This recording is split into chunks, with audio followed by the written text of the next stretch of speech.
Olá, audiência qualificada e abençoada da nossa queridíssima Rádio Vim FM. Aqui é Giuliano Mioto, estamos em mais um programa Negócios de Valor e hoje nós vamos falar com um grande amigo, irmão, uma pessoa que é admirada por muitos, um homem de Deus e que também é um homem muito bem sucedido na sua profissão.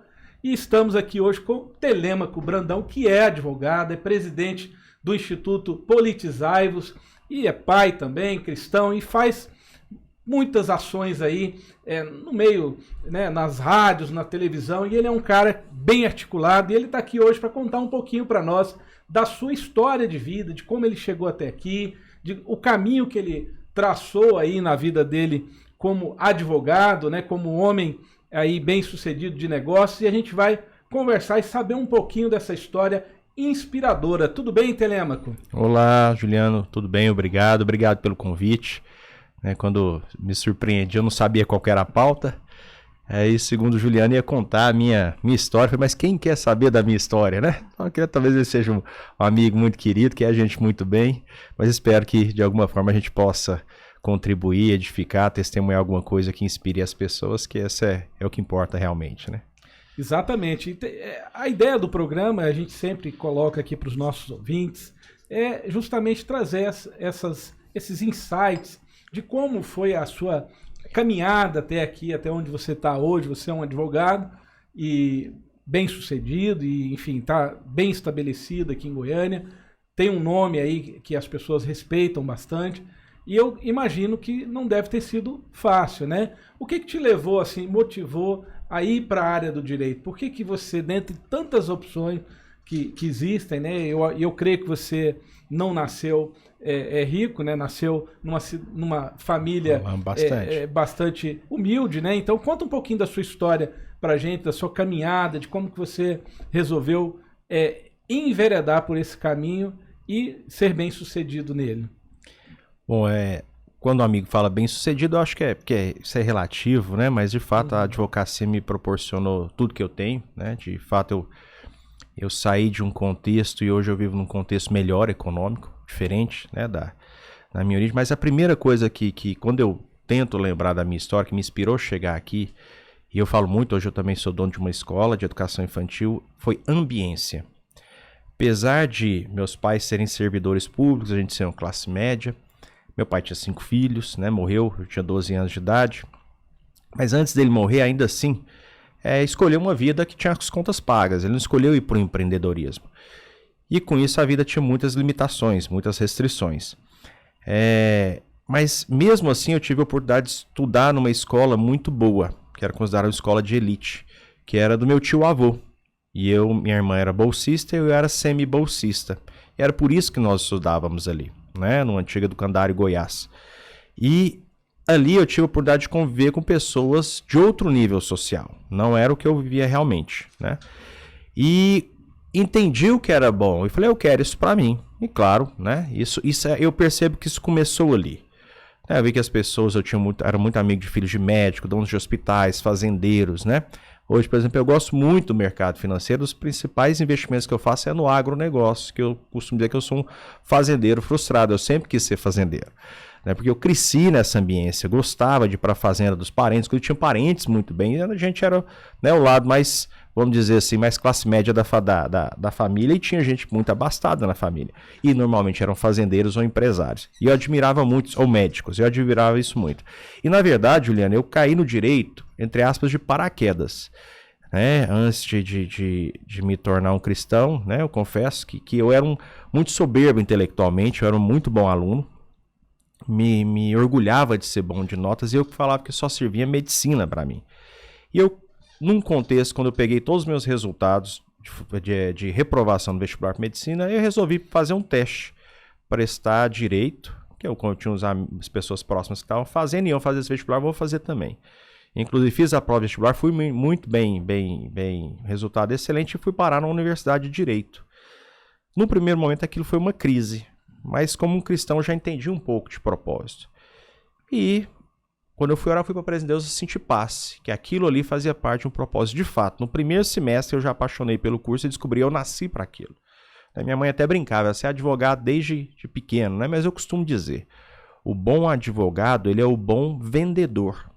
O que eu quero dizer com isso? Todo advogado ele está vendendo uma tese que o juiz tem que comprar, ele tem que ter bons argumentos, ele tem que ter clareza de comunicação e ele tem que ter um bom produto, porque não adianta, ele não vai vender desculpa falar, mas uma porcaria para o juiz vai negar de cara. Então isso passa pelo filtro, inclusive, do advogado, eventualmente patrocinar uma causa, ele saber se é uma boa causa. Me apaixonei pelo curso, já sabia desde o começo que eu queria advogar. Únicos concursos que passaram na minha cabeça era para eventualmente exponencializar meu resultado como advogado, que ser juiz. Aí juiz é um bom cartão de visitas para advogar e também alguma coisa dentro da Receita Federal, porque a pessoa traz a bagagem do conhecimento tributário, que é muito relevante. Só pensei em concurso nesses dois e por isso, para advogar. Mas eu também costumo dizer, Mioto, que eu dei certo na advocacia porque eu não penso como normalmente pensa alguém das áreas de ciências humanas. Minha cabeça é de engenheiro, é de resolver problemas, né? Então, de fato, né?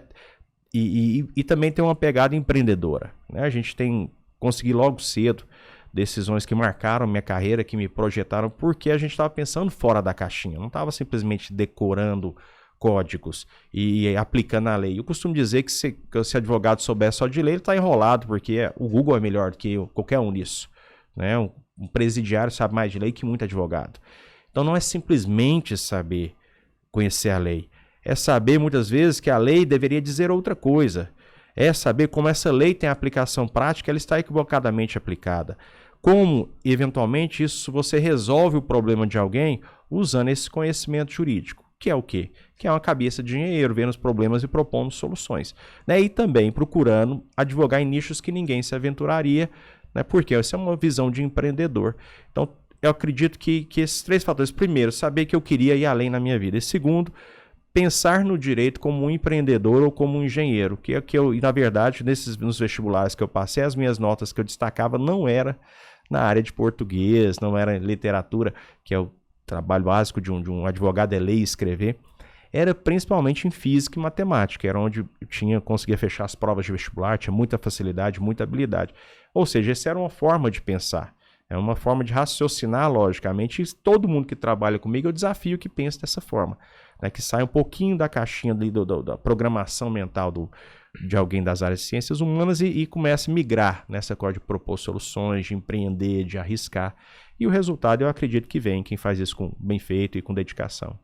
Eu acho que você levantou algumas questões bastante interessantes para quem está nos ouvindo, porque especialmente a pessoa que está aí, às vezes, pensando no que quer fazer da vida, ou que já está tentando entrar na faculdade, ou já está, às vezes, até fazendo um curso. Eu sempre falo, Telêmaco, que o curso de Direito é um dos cursos que mais despeja profissionais hoje no Brasil, todos os anos, né? Eu já até falei em um outro programa que o Brasil tem mais faculdade de Direito do que o resto do mundo. Nós temos quase 1.300 faculdades de Direito só aqui no Brasil, o que dá mais do que todos os países do mundo juntos. Eu não sabia disso. Então, imagina que a gente... qual que é a demanda que tem para esse tanto de advogado? Não tem, não existe. Não tem. Então, se destaca na advocacia, se destaca na profissão, aquelas pessoas que têm um pensamento para além da caixinha.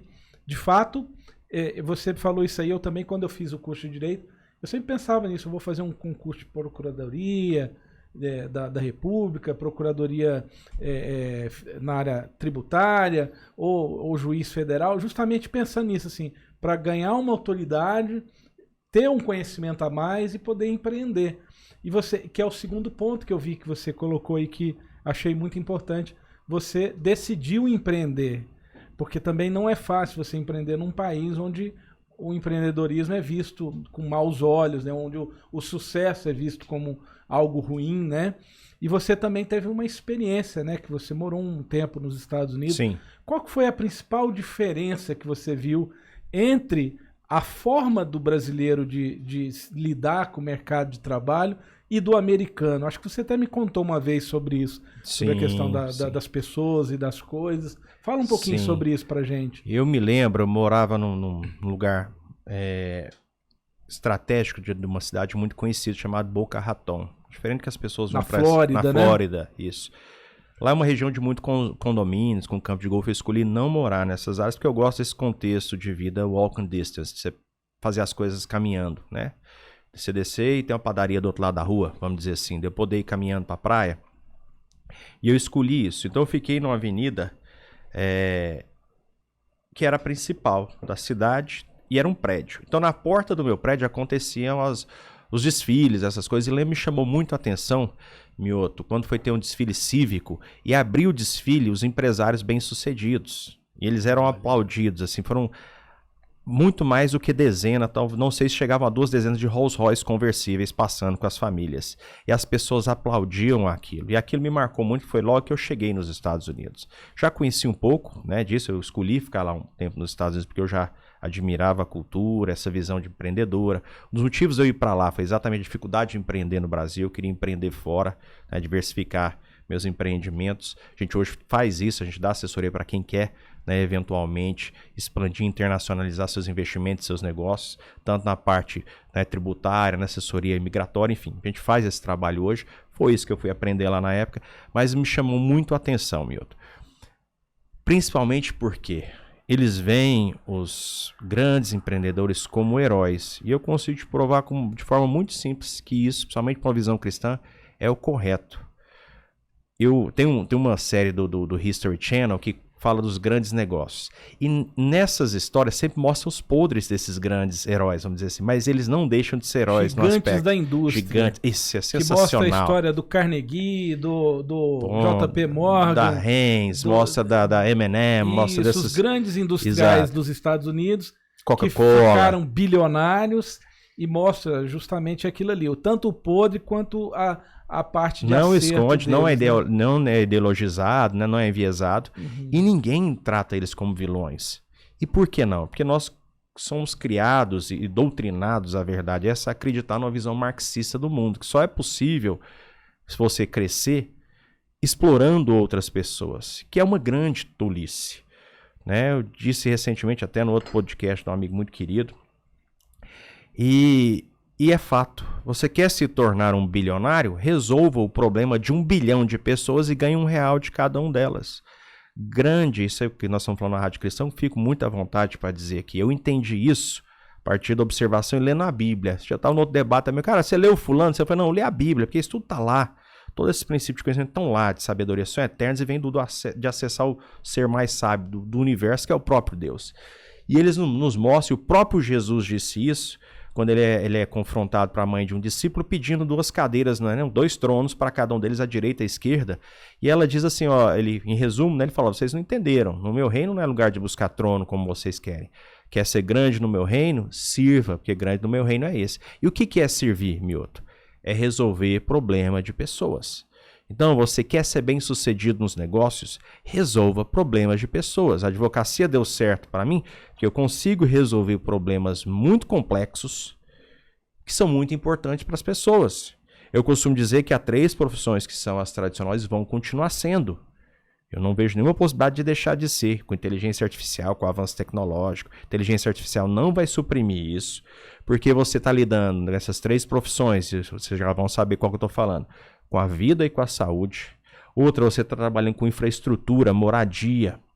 E outra, você está trabalhando com seguro, com a liberdade e com patrimônio. Eu estou falando de medicina, engenharia e direito, respectivamente. Ninguém vai entregar isso na mão de um carinha genial que assistiu. Você vai entregar seu filho para fazer uma cirurgia com a fratura exposta na mão de um rapaz que fez 300 horas de aula no YouTube? Não vai. Você quer um médico para operar seu filho. Mesma coisa, você não vai querer morar num prédio com um gêniozinho aí da inteligência artificial, aprendeu lá a fazer e resolveu, fez os cálculos, e um vizinho seu falou, não, peguei os cálculos aqui na inteligência artificial. Mas pode confiar que vai dar tudo certo. Você vai fazer isso e acha que sua liberdade também, seu patrimônio, você não vai entregar dessa forma. Talvez consultar uma inteligência artificial, mas não deixar que ela decida entregar a vida, o seu patrimônio, a sua liberdade na mão de um robô ou de uma máquina.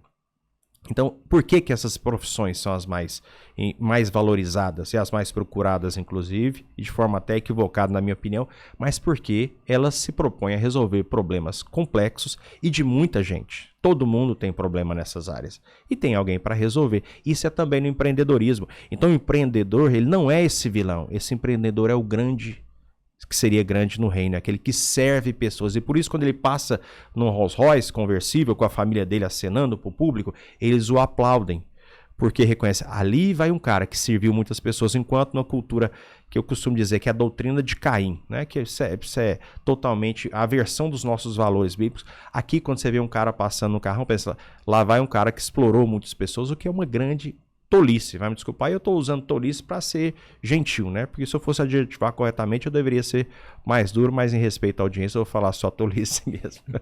Pois é, exatamente. E aqui no Brasil tem essa maldição, né?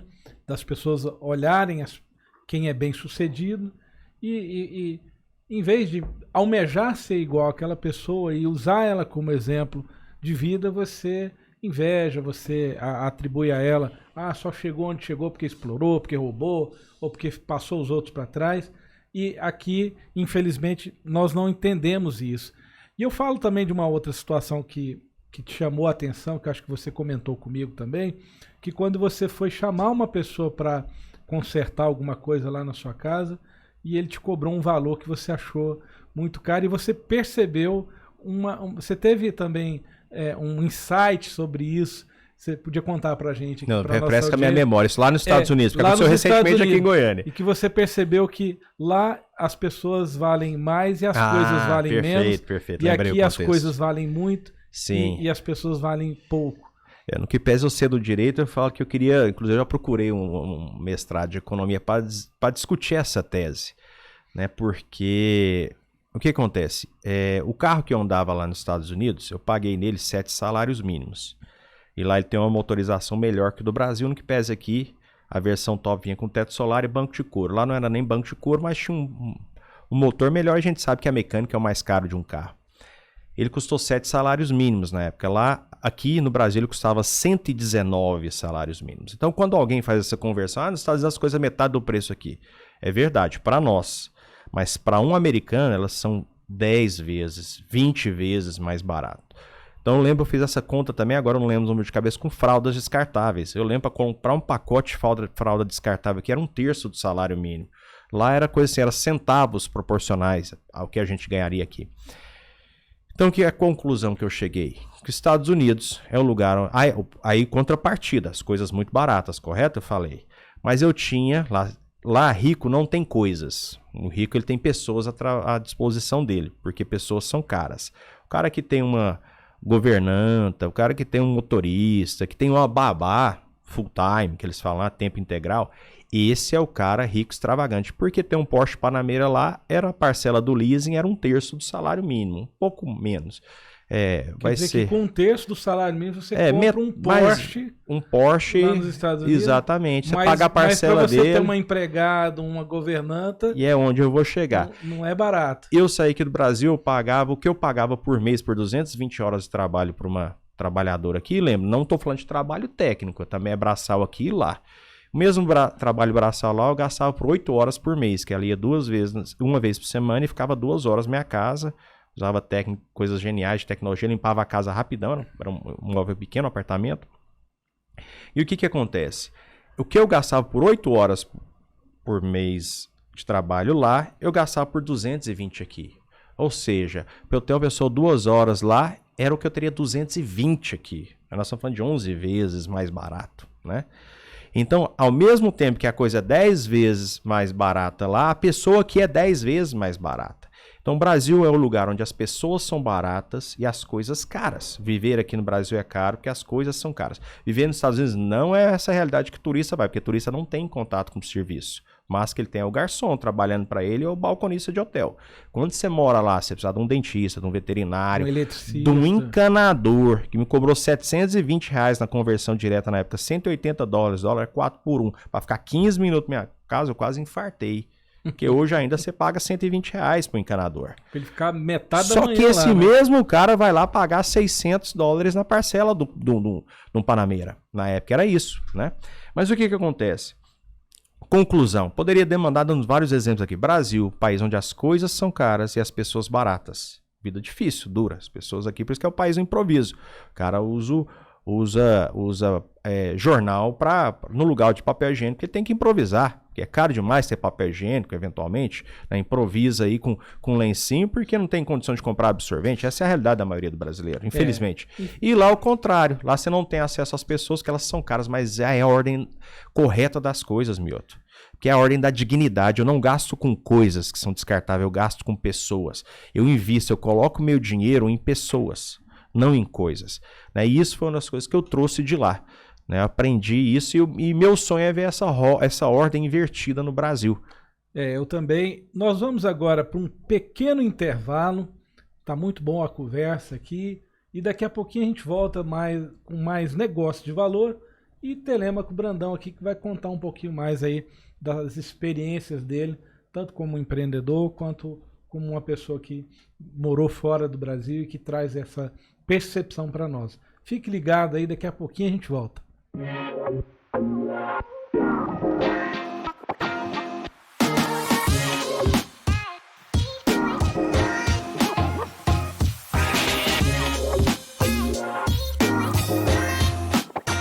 Olá, estamos de volta com Negócios de Valor. Eu sou Giuliano Mioto, estou aqui com o Telêmaco Brandão e a gente está aqui falando sobre as experiências dele aí nos Estados Unidos e um pouco do como ele chegou aí a se tornar um advogado, né, um advogado bem sucedido e bem respeitado aqui na nossa cidade.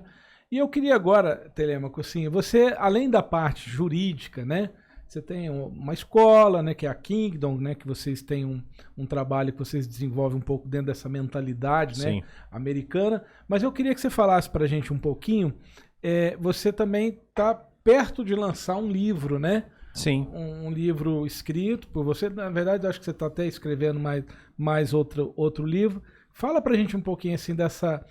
por que você está entrando também nessa seara aí de escrever, sobre o que é... Conta pra gente um pouquinho disso. Bom, quem me conhece um pouco sabe que eu gosto muito do tema política, né? E não é de hoje, muitos anos que eu debato em rede social, esses bate-boca que hoje tem em grupo de WhatsApp, eu já fazia na época aí, era do MSN, na época do Facebook, do Orkut, antes do Facebook ainda.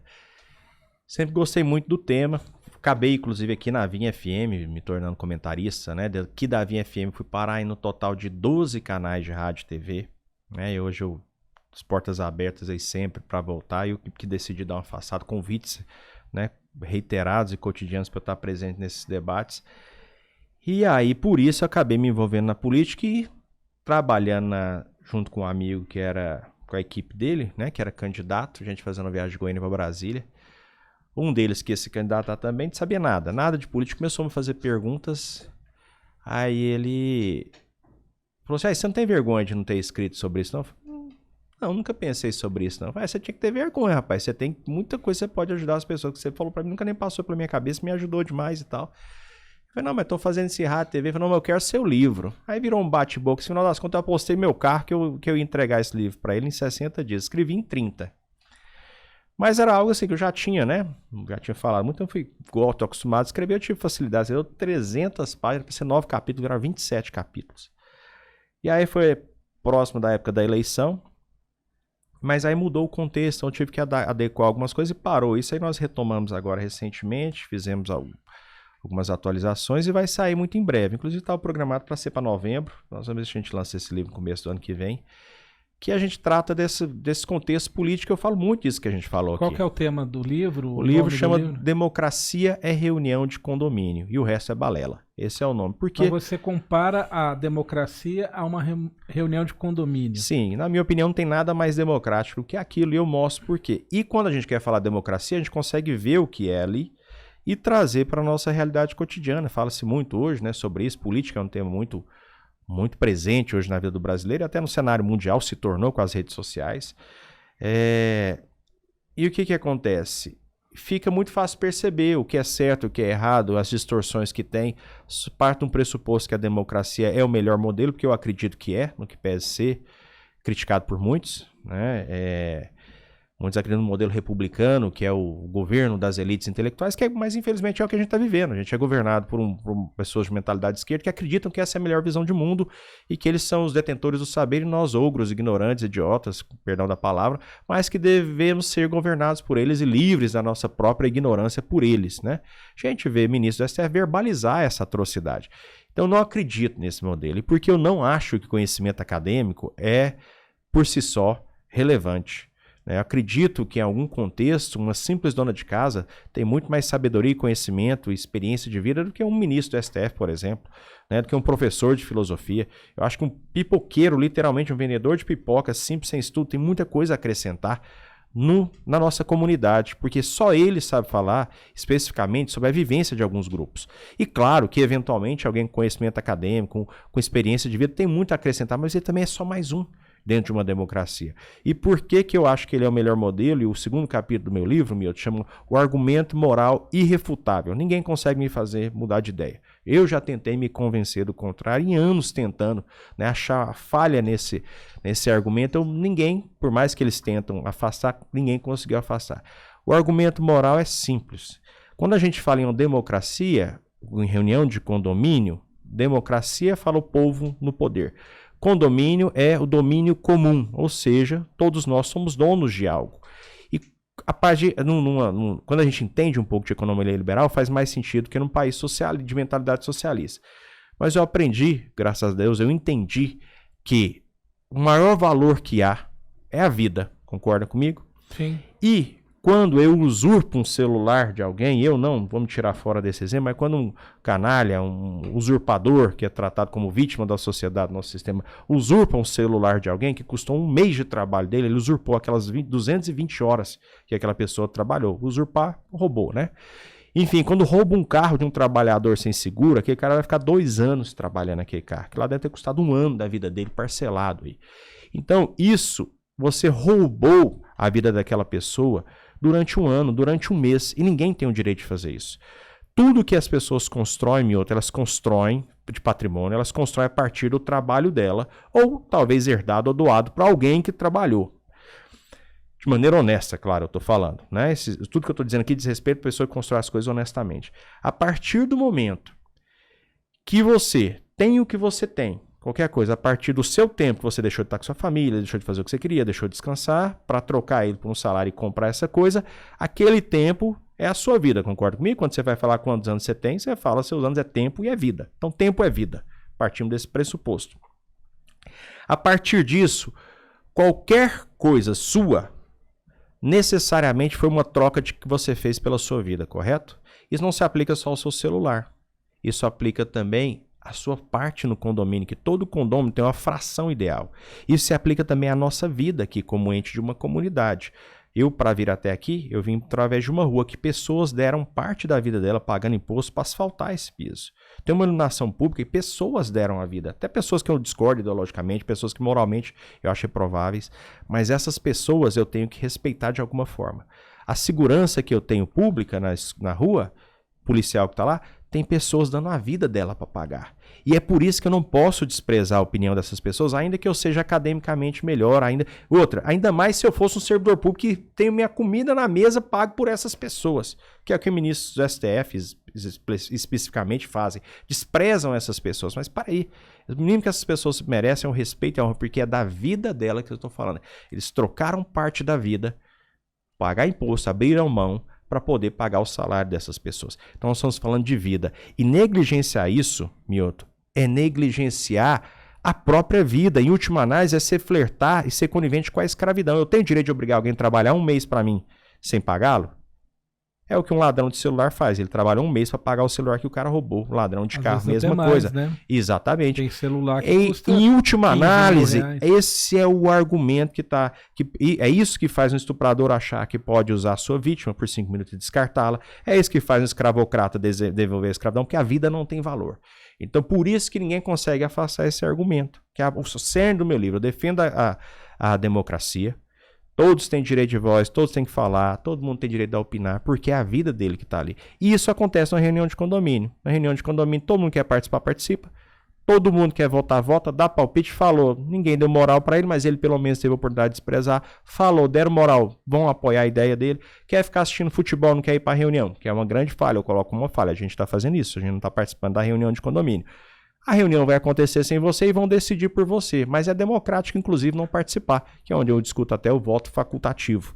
Né? Eu acho que o Brasil já vive um momento que é possível isso acontecer. Então, trazendo sob esse argumento moral, que o condomínio é algo construído com a vida de várias pessoas e é também assim no nosso país, nossa cidade, eu consigo trazer essa analogia sob esse argumento moral, mostrando por que ministros estão errados, muitos deles, por que o sistema de cotas de quociente eleitoral é errado, e aí a gente vai discutindo um monte de coisas. Por que tem o sistema judiciário? Por que eu sou contra serviço público, a não ser segurança pública e os poderes que eles têm que funcionar para o sistema funcionar, que seria legislativo, executivo, judiciário?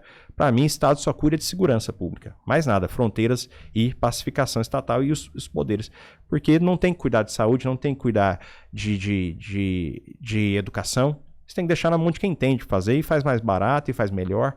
Né? Tem que fazer, eventualmente, nós teríamos como comunidade que fazer isso quando ninguém quer fazer. Mas quando tem gente querendo, podendo fazer e fazer melhor, acho que tem que deixar na mão dessas pessoas. A gente discute o Estado grande, a gente discute a criação de riqueza, a gente discute por que eu quero todos os bilionários do mundo morando na minha cidade, ao contrário de que uns odeiam ele. Eu vi um vocalista, um ex-vocalista, né? Uma pessoa totalmente recalcada e frustrada, perguntando naquele episódio Submarino que afundou com os bilionários, quantos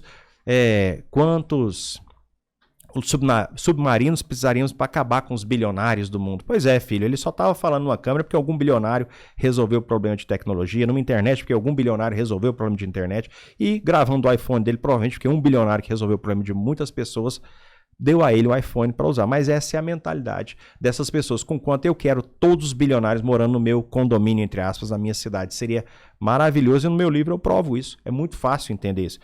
E inclusive ajuda a desconstruir essa mentalidade maligna marxista. E o detalhe... Aliás, que eu já fui marxista, é bom lembrar. Quando eu acessei esse conhecimento, eu entendi que aquilo era só fantasia e puro recalque manifesto em forma de ideologia. Eu até estive, uns 2 anos atrás, numa reunião com o Paulo Guedes, e ele falou um negócio interessante. Ele falou que para você tornar uma pessoa socialista, basta 5 minutos de conversa e ideologias e coisas fantasiosas, a pessoa ela vira socialista e ela acha que vai tornar o mundo melhor, sem nenhuma profundidade, sem entender nem as consequências do que ela está dizendo. Mas para a pessoa se tornar um liberal, um conservador, são no mínimo 5, 10 anos de estudo, porque a pessoa precisa entender por que não funciona aquela fantasia, né?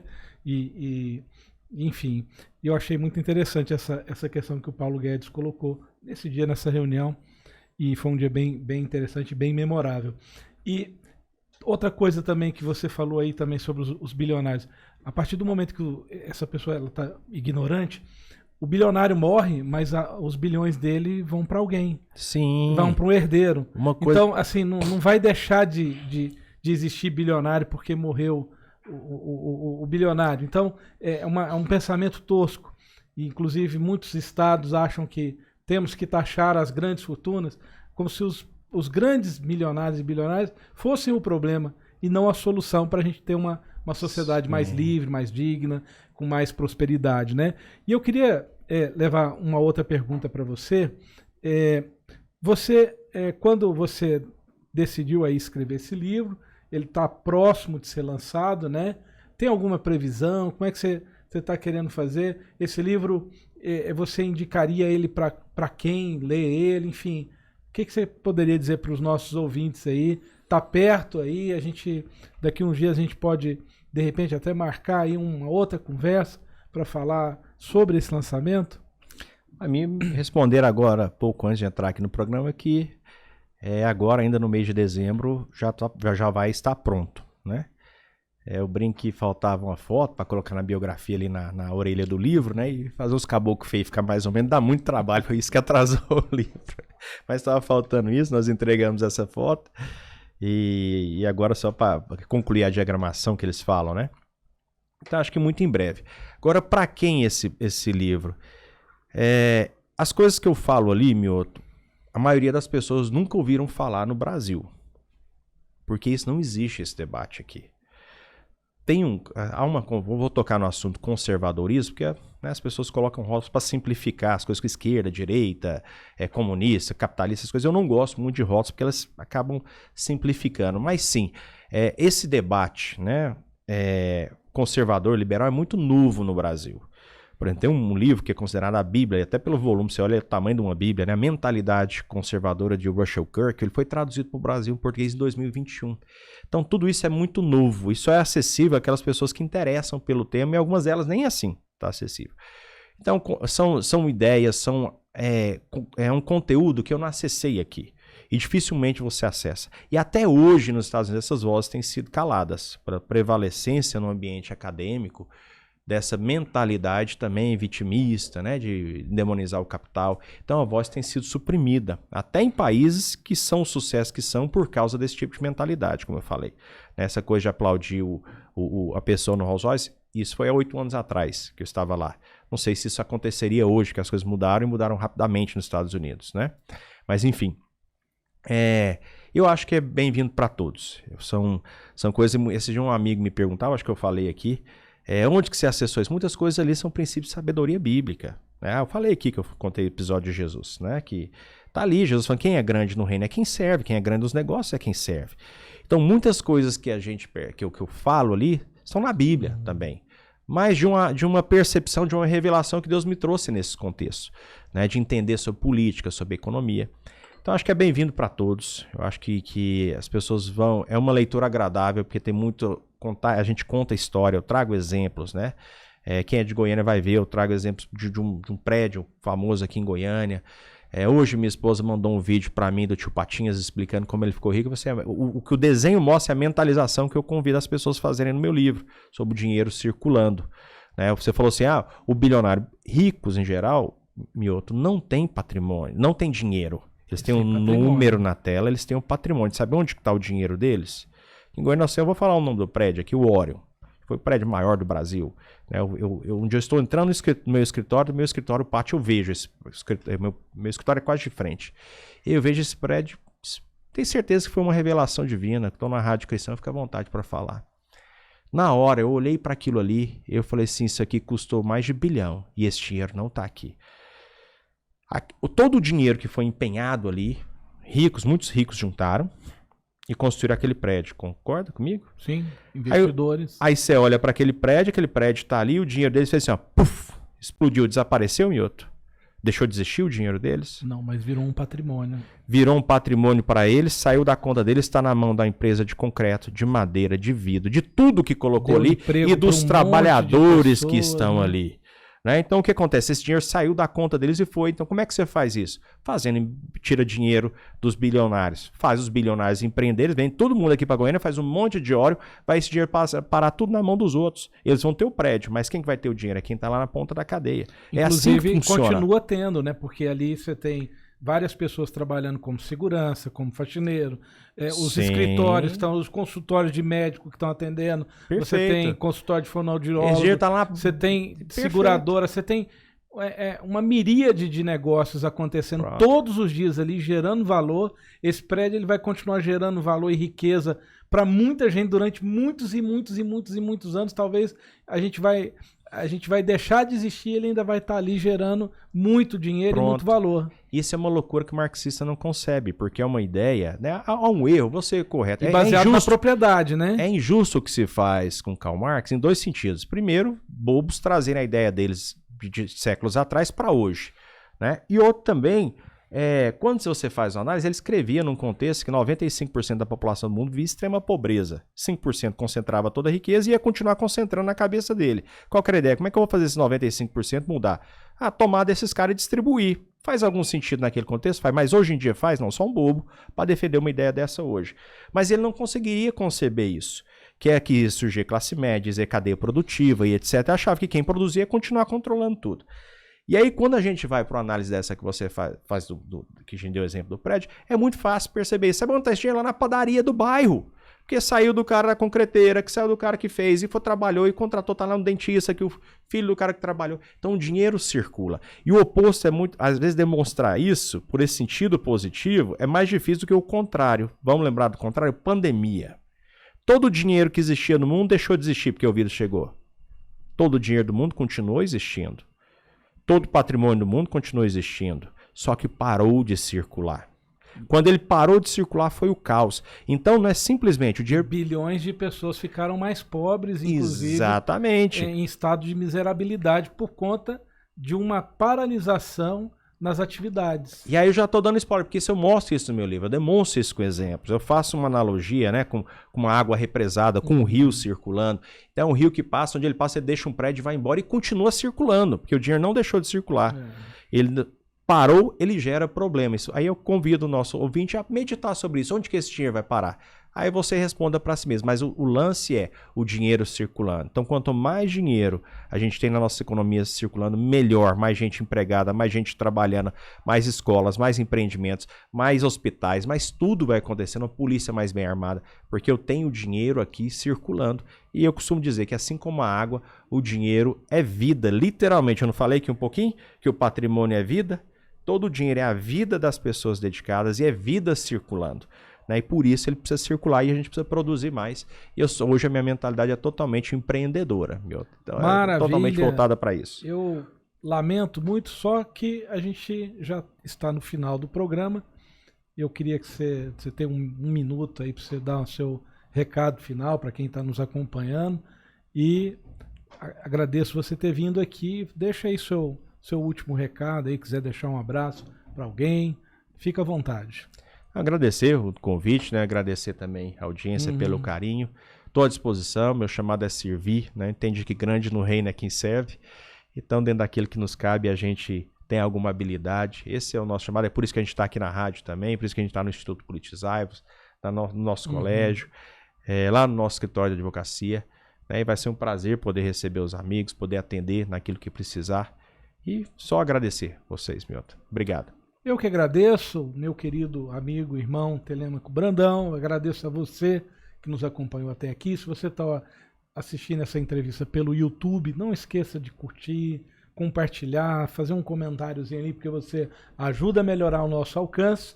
E também, se você está nos ouvindo aí pela rádio, continue aí acompanhando a nossa programação da Rádio Vinha FM. Obrigado e Deus abençoe a todos. Até a próxima.